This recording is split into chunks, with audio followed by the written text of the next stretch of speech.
अस्सलाम वालेकुम पाक व्हीलर्स, मेरा नाम Danish Asghar from electro motor sports. आज जिस बाइक का रिव्यू हम आपको देने जा रहे हैं ये बिलोंग करती है पाकिस्तान बाइकर एडवेंचर क्लब से और ये पाकिस्तान की one and only stunt machine है। नॉर्मली हम हैवी बाइक देखते हैं तो हमें ख्याल आता है कि उसका साउंड कैसा होगा और ये थोड़ी डिफरेंट लुकिंग बाइक है, तो चलते हैं इसका साउंड चेक करते हैं। तो पाकिस्तान में रहते हुए अगर आपने अभी तक पाक व्हील्स का बाइकिंग चैनल सब्सक्राइब नहीं किया तो काइंडली इसको सब्सक्राइब करें, बेल आइकन दबाएं ताकि आपको आने वाली नोटिफिकेशन मिल सके।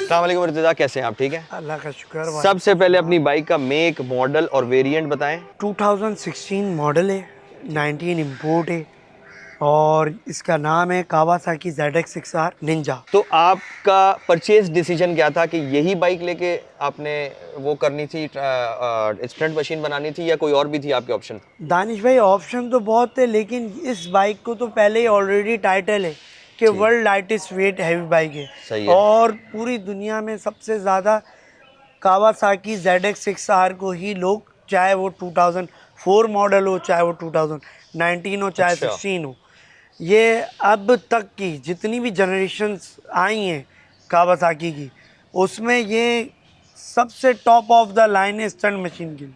सही। तो इसी वजह से ये बाइक इंपोर्ट करी, यही डिसीजन था ये बाइक लेने का।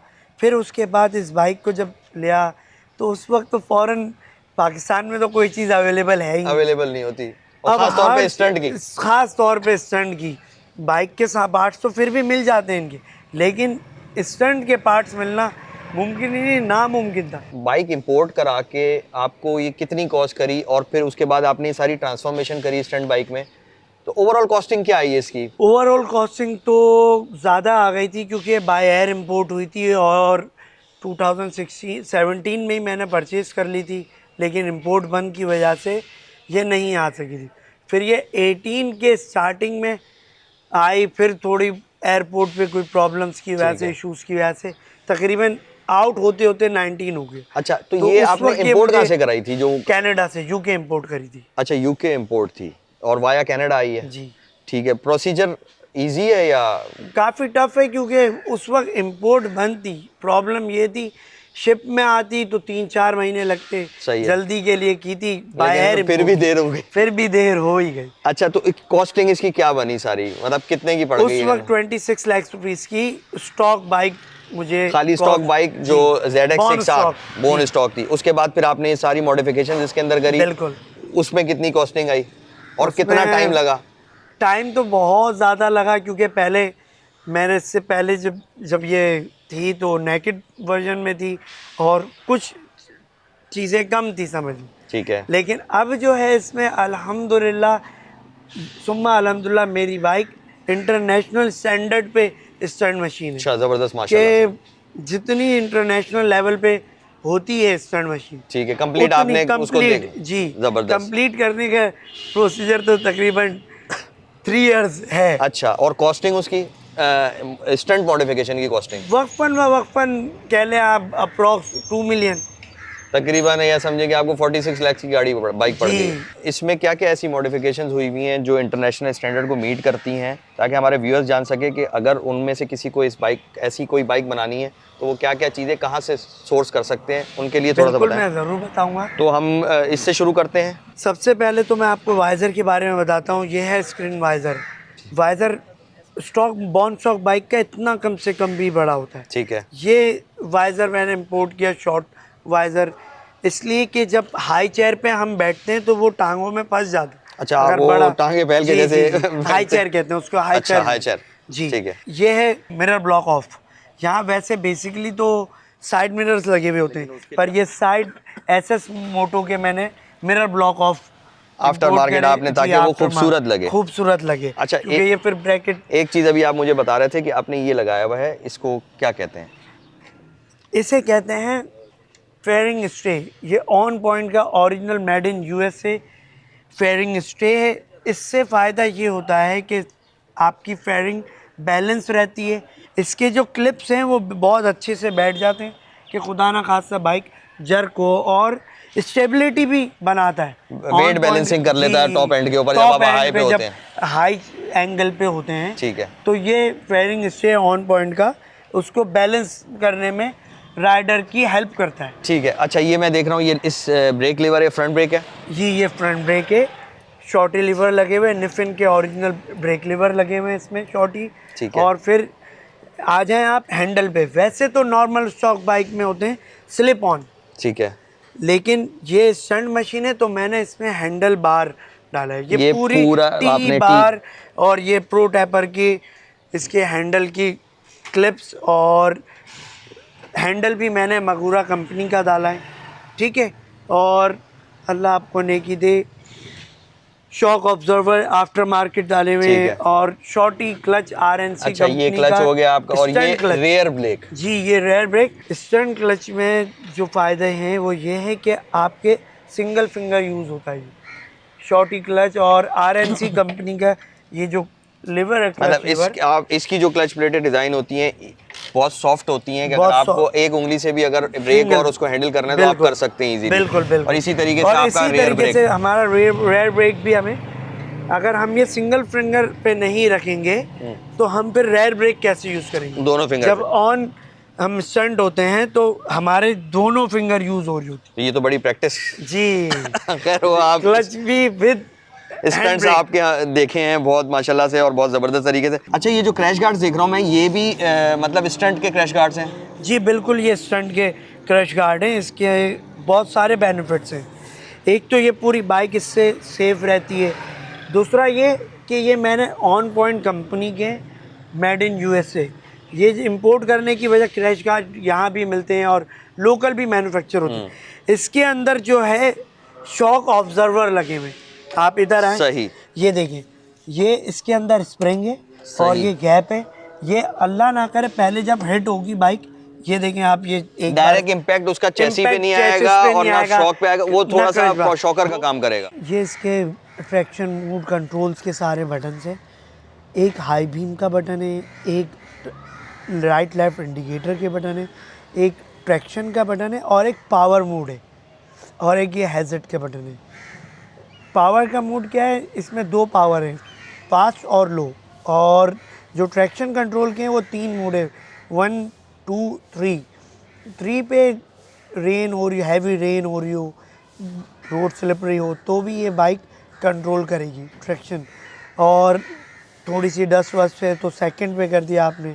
जब हम स्टंट करते हैं तो ट्रैक्शन मोड ऑफ रखते हैं, क्योंकि फिर ट्रैक्शन पे होगी तो बाइक स्किड करेगी या तो मिसिंग करेगी। यहाँ से इसलिए हटाया कि जब हाई चेयर करते हैं तो वो असेंबली होती है बड़ी, वो पाँव पे लगती है, इसलिए यहाँ लगाइए आफ्टर मार्केट। अच्छा, ब्रेक तो अपग्रेड की होंगी इसकी आपने? जी, तो जी। ये मैं देख रहा हूँ कि 1 2 3 कैलिबर ब्रेक्स है, तो और डिस्क भी इसकी जो है वो मेरे ख्याल से बहुत बड़ी है। जी बिल्कुल, तो इस ये भी सारा सेटअप आपने बाहर से ही मंगा के डाला जी है? बिल्कुल।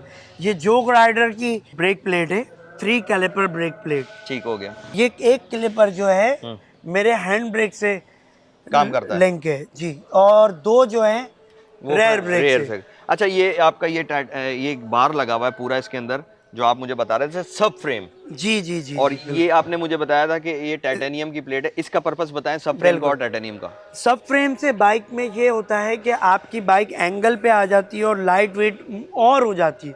जो बॉर्न स्टॉक सब फ्रेम होता है वो थोड़ा हैवी होता है, ठीक है। ये उससे भी लाइट है। ये 6061 अलॉय का होता है, एसएस मोटो का, कंप्लीट यहाँ से लेके कंप्लीट है। वैसे बाइक में होते हैं 2 पार्ट्स में होता है सब फ्रेम। ठीक है। अच्छा, ये टाइटेनियम प्लेट का एक स्पेसिफिक अच्छा, फंक्शन आपने बताया था बड़ा जबरदस्त, वो बताएंगे ऑडियंस को। ये स्क्रैप बार है, ये सब फ्रेम के साथ लगा हुआ है स्क्रैप बार एक्स्ट्रा।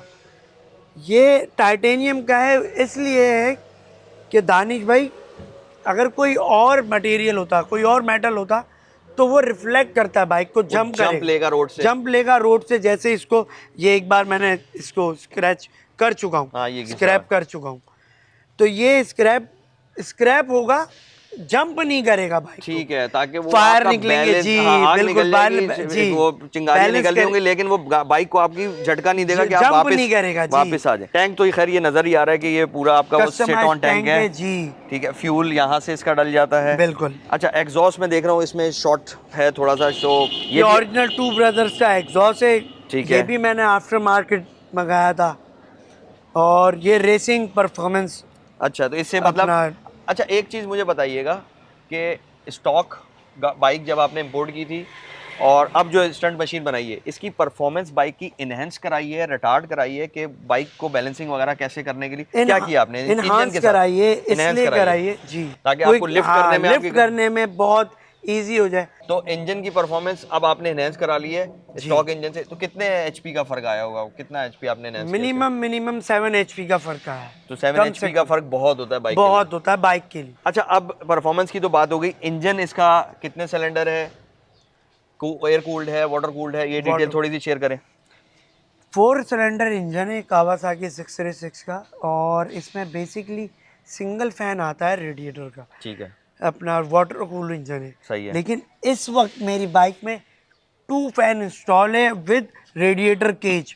ये भी मैंने आफ्टर मार्केट मंगाया, उससे इंपोर्ट कूलिंग किया सिस्टम जी। अच्छा हो जाता है शराब कूलिंग से। सिस्टम अच्छा हो जाता है, क्योंकि बाइक को क्विक करने के लिए मैंने डायनो भी किया हुआ है, और स्पॉकेट भी बड़ा डाला हुआ है। स्टंट के लिए बिग स्पॉकेट होता है। इंजेक्टर्स के साथ कोई मॉडिफिकेशन किए, कोई ज्यादा इंजेक्टर के साथ या स्टॉक ज़्यादा इंजेक्टर? कुछ नहीं है, छोटा सही है, ज़्यादा कुछ नहीं है। ठीक है। लेकिन 7 HP का मेरी बाइक में डिफरेंस है, डिफरेंस है, तो स्टॉक बाइक से। ठीक है। अच्छा, फ्रंट भी जो है डिस्क इसकी डुअल है, तो जी। ये भी आपने आफ्टर मार्केट लगवाई है नहीं, ये या बॉन ये स्टॉक बॉन है स्टॉक आती है? जी, बॉन स्टॉक है। ठीक बस है। इसमें निफिन के सिलेंडर मैंने install सिलेंडर कर आफ्टर दिए। मार्केट जी, परफॉर्मेंस वाले जी। डलवाए आपने? और ये पीछे जो मेरे मास्टर सिलेंडर लगे हुए हैं, और जो रेयर ब्रेक में जो सिस्टम है, उसमें जो पिस्टन है वो टाइटेनियम के, ताकि कूल रहे। इंपोर्ट के बाद कितना खर्चा आ गया इस पूरी ट्रांसफॉर्मेशन के अंदर? 2 मिलियन अक्रॉस। अगर ओवरऑल लगाएं मेरी बाइक मतलब कितने की मुझे वर्थ कर गई है, तो वो अब 46 लैक्स की कर गई। अच्छा, आज के दौर में अगर ऐसी कोई इंस्टेंट मशीन बनाना चाहता है, कितने की पड़ेगी आपके कम ख्याल से में? कम भी अगर जितना मेरी बाइक में इंस्टॉलेशन हुई हुई है, जो पार्ट्स मेरी बाइक में इंस्टॉल्ड हैं, अगर वो पार्ट्स में अगर ऐसी इंटरनेशनल स्टैंडर्ड पे बाइक कोई बिल्ड करता है अपनी, आज के दौर में तकरीबन 3 to 3.5 मिलियन। और बाइक कितने की पड़ेगी फिर बाइक तो अब तो और कॉस्टिंग महंगी तो हो ये गई तो है। फिर 60-70 लाख 60-70 लाख रुपए हो गए, ओके। बिल्कुल ऐसा ही है। तो भाई, अगर आप ऐसी बाइक बनाना चाहते हैं तो अपने दिमाग में रखिएगा कि 70 से 80 लाख रुपए आपको चाहिए। एज अ स्टंट मशीन ये कितनी रेगुलर निकलती है और इसकी मेंटेनेंस कॉस्ट क्या आती है आपको?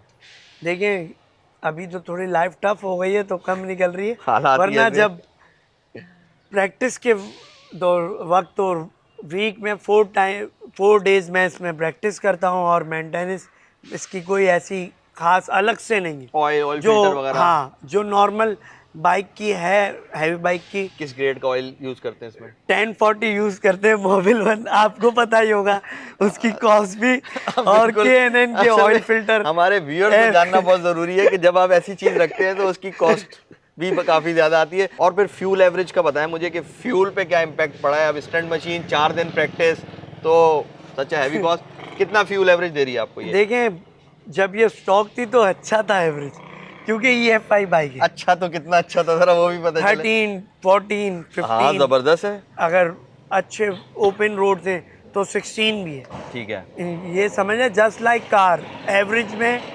पेट्रोल इसमें हाई ऑक्टेन ही डलता है। सही है। 97 रॉन ठीक है। होना कंपलसरी है।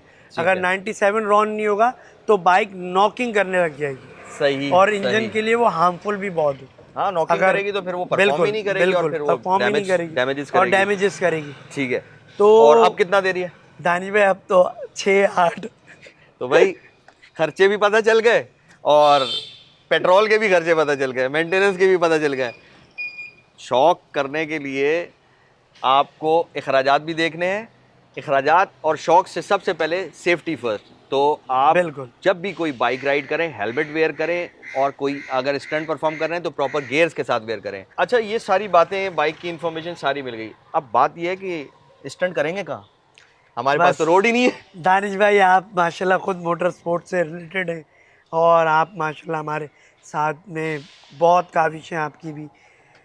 बस यही हमारा रोना है कि हमें फैसिलिटेट नहीं किया था। फिर गवर्नमेंट से अपील तो कर दें। गवर्नमेंट से ज़रूर अपील करेंगे कि हमें अच्छे रोड दिए जाएं, या प्रॉपर ट्रैक दिया जाए। प्रॉपर ट्रैक दिया जाए। या एक और बात है, स्टंट मशीन के लिए तो कोई इशू नहीं है, टफ टाइल के ग्राउंड बना दिए जाए कि जहाँ ओनली फॉर बाइक प्रैक्टिस, छोटे से पार्क के अंदर पार्क टफ के अंदर एक छोटा टाइल सा बना लगा के सिर्फ ओनली फॉर मोटर स्पोर्ट्स। बिल्कुल ऐसा ही है। मेरा ख्याल से कराची में तो 2-4 जगह ही हैं, या तो बंदा बहरिया टाउन चला जाता है या हमारा DHA का फेज 8 है, बिल्कुल तो वहाँ पे ही प्रैक्टिस करते होंगे आप। बिल्कुल मैं वहीं पे प्रैक्टिस करता हूँ और सफारी पार्क में की पार्किंग में भी प्रैक्टिस करता हूँ। ठीक है। वहाँ भी KMC के हाँ, चेयरमैन वो थे, तो कवर्ड उन्होंने- एरिया है, बड़ा अच्छा हाँ, था वहाँ पे जरा। उन्होंने मेरे साथ बहुत कोऑपरेट किया ये देख के कि बच्चा स्टंट कर रहा है। तो भाई उन्होंने टैलेंट को सपोर्ट किया माशाल्लाह टैलेंट से। को सपोर्ट किया उन्होंने मुझे काफ़ी टाइम वहाँ पे प्रैक्टिस करने के लिए। चलें, ये अच्छी बात है। हमारे पाकिस्तान में यंग टैलेंट को सपोर्ट करना चाहिए। हम गवर्नमेंट लेवल पे